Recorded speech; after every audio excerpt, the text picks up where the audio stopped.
बिस्मिल्लाहिर्रहमानिर्रहीम। अस्सलाम वालेकुम। आप यूट्यूब चैनल देख रहे हैं और मैं हूं डॉक्टर जुनैद। व्यूअर्स, वतन अज़ीज़ इस वक्त शदीद गर्मी की लपेट में है। मोस्ट ऑफ द सिटीज़ के अंदर टेम्परेचर 35 डिग्री सेंटीग्रेड से लेकर 42 डिग्री सेंटीग्रेड तक पहुंच चुका है, जबकि बाज़ इलाकों के अंदर ये दर्जा हरारत 50 डिग्री सेंटीग्रेड को भी टच कर रहा है और आने वाले दिनों के अंदर इस दर्जा हरारत के अंदर मज़ीद इजाफे की पेशगोई की जा रही है। इस वक्त सेहत के हवाले से जो इम्पोर्टेंट ख़तरा लाहक है वो है हीट स्ट्रोक यानी लू लगने का। आज हम आपको बताएंगे कि हीट स्ट्रोक क्या है, ये किस तरह से होता है और इसको अगर ट्रीट ना किया जाए तो क्या क्या कॉम्प्लिकेशंस जन्म ले सकती हैं। तो हीट स्ट्रोक एक ऐसी मेडिकल कंडीशन है जो उस वक्त पैदा होती है जब हमारी बॉडी का टेम्परेचर रेगुलेशन सिस्टम फेल हो जाता है और हमारी बॉडी का दर्जा हरारत ख़तरनाक हद तक बढ़ जाता है। दुनिया में हर साल हीट स्ट्रोक की वजह से 1 मिलियन डेथ्स वाक़या हो जाती हैं।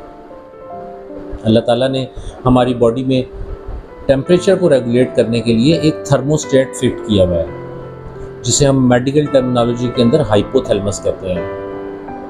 हमारी जिल्द के अंदर स्वेट ग्लैंड्स मौजूद होते हैं जिन्हें हम टेम्परेचर रिसेप्टर्स भी कहते हैं। हमारा हाइपोथैलेमस इन टेम्परेचर रिसेप्टर से इनपुट लेता है और हमारे बॉडी का अंदरूनी दर्जा हरारत बाहर के दर्जा हरारत के मुताबिक कम या ज़्यादा करता है।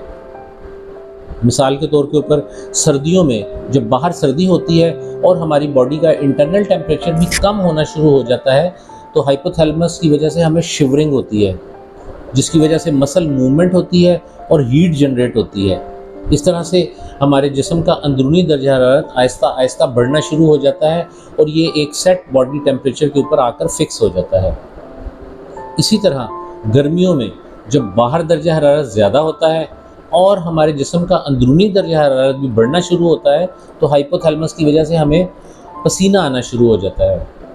इस पसीने की वजह से एक कूलिंग पैदा होती है और हमारी बॉडी का इंटरनल टेम्परेचर आहिस्ता आहिस्ता नीचे जाना शुरू हो जाता है और ये अगेन उस फिक्स बॉडी टेम्परेचर के ऊपर आकर सेट हो जाता है। अब नॉर्मली हाइपोथैलेमस ये काम खुद ब खुद कर रहा होता है, लेकिन जब हम बहुत लंबे अरसे के लिए हीट को एक्सपोज होते हैं या लंबे अरसे के लिए गर्मी के अंदर रहते हैं तो हमारे स्वेट ग्लैंड्स नॉन फंक्शनल हो जाते हैं। ये जो टेम्परेचर रिसेप्टर्स हैं वो नॉन फंक्शनल हो जाते हैं। इसकी वजह से हमारे हाइपोथैलेमस को सिग्नल्स मिलना बंद हो जाते हैं और हाइपोथैलेमस कंफ्यूज हो जाता है और ये अपना काम करना छोड़ देता है। इसकी वजह से हमारी बॉडी का इंटरनल टेम्परेचर ख़तरनाक हद तक बढ़ जाता है और ये टेम्परेचर 104 से लेकर 106 डिग्री फ़ारेनहाइट तक भी जा सकता है। इस कंडीशन को हीट स्ट्रोक कहते हैं। इस कंडीशन को अगर ट्रीट ना किया जाए तो हमारे सेल के अंदर जो प्रोटीन होती है वो अनरिवील होना शुरू हो जाती है, उसका फंक्शन डिस्टर्ब हो जाता है और बाज़ सेल डेथ वाक़या हो जाती है। इसी तरह ब्रेन के सेल्स की अगर डेथ वाक़या हो जाए तो ये परमानेंट मौत की सूरत में सामने आती है। तो ये था ब्रीफ इंट्रोडक्शन हीट स्ट्रोक का। अब हम आ जाते हैं इसकी अलामात की तरफ। तो हीट स्ट्रोक की अलामात को हम 2 हिस्सों में डिवाइड करते हैं। पहले नंबर पे आ जाती है हीट एग्जॉर्शन स्टेज। इसको हम वार्निंग स्टेज भी कहते हैं। इसमें वार्निंग साइंस होते हैं अल्लाह ताला की तरफ से। इस स्टेज को अगर ट्रीट कर लिया जाए तो मरीज़ ज़िंदगी की तरफ वापस लौट जाता है, लेकिन अगर इसको यहाँ पे ट्रीटमेंट ना मिले तो मरीज़ नेक्स्ट स्टेज में दाखिल हो जाता है। इस स्टेज के अंदर मरीज़ को हेडेक होगी, सर में शदीद किस्म का दर्द होगा, उसको नाज़िया या मतली जैसी कैफियत तारी हो जाएगी उसके ऊपर। और थर्ड नंबर पे कोल्ड स्किन यानी कि उसकी जिल्द जो है वो ठंडी हो जाएगी। ये वार्निंग साइंस हैं। इन साइंस को अगर यहाँ पे ट्रीट कर लिया जाए तो मरीज़ ज़िंदगी की तरफ वापस लौट जाता है, लेकिन अगर इसे यहाँ पर ट्रीट ना किया जाए तो मरीज़ नेक्स्ट स्टेज में यानी हीट स्ट्रोक की स्टेज में दाखिल हो जाता है।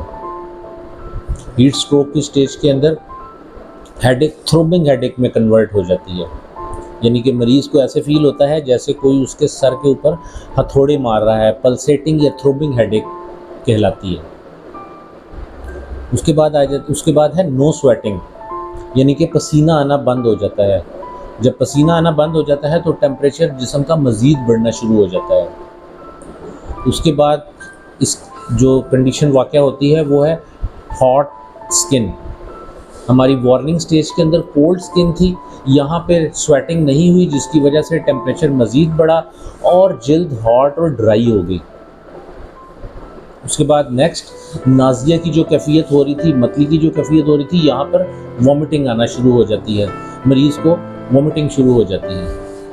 इस वॉमिटिंग की वजह से मसल क्रैम्पिंग आना शुरू हो जाती है, मसल में क्रैम्प्स पड़ना शुरू हो जाते हैं और हार्ट रेट इंक्रीज़ हो जाता है, इंक्रीज्ड हार्ट रेट हो जाता है। मरीज़ के दिल की धड़कन आहिस्ता आहिस्ता तेज़ होना शुरू हो जाती है। इस धड़कन के तेज़ होने की वजह से स्वैलो ब्रीदिंग होती है, यानी कि मरीज़ आपको गहरे गहरे सांस लेता हुआ जो है वो दिखाई देगा। डिफ़िकल्टी इन ब्रीदिंग उसको जो है वो होना शुरू हो जाएगी। उसके बाद कन्वर्जन की स्टेज आ जाती है, यानी कि उसको फिट्स या दौरे पड़ना शुरू हो जाएंगे। डिहाइड्रेशन ऑलरेडी हुई होती है, इसकी वजह से ब्लड थिक हो जाता है, क्लॉट फॉर्मेशन हो जाती है। ये क्लॉट किसी भी आर्टरी के अंदर जाके डिपॉजिट हो सकते हैं और वहाँ पे हार्ट अटैक या हैमरेज का ख़तरा जो है वो लाहक हो सकता है। तो ये थे व्यूअर्स साइंस जो कि हीट स्ट्रोक के अंदर वाक़ होते हैं।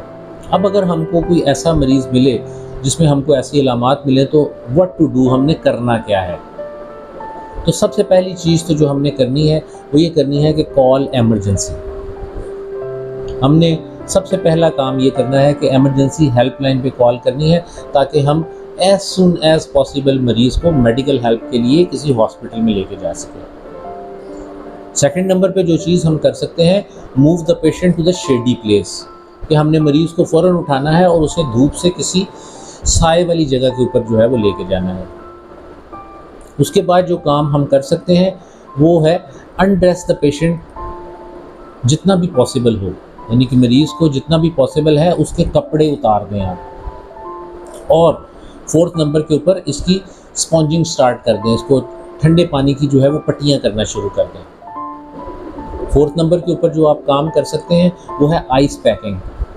आप एमरजेंसी के आने तक मरीज़ को उसके बगलों के अंदर आइस के पैक रख सकते हैं। आप इसकी जो है वो एल्बो जॉइंट के ऊपर जो है वो आइस के पैक रख सकते हैं।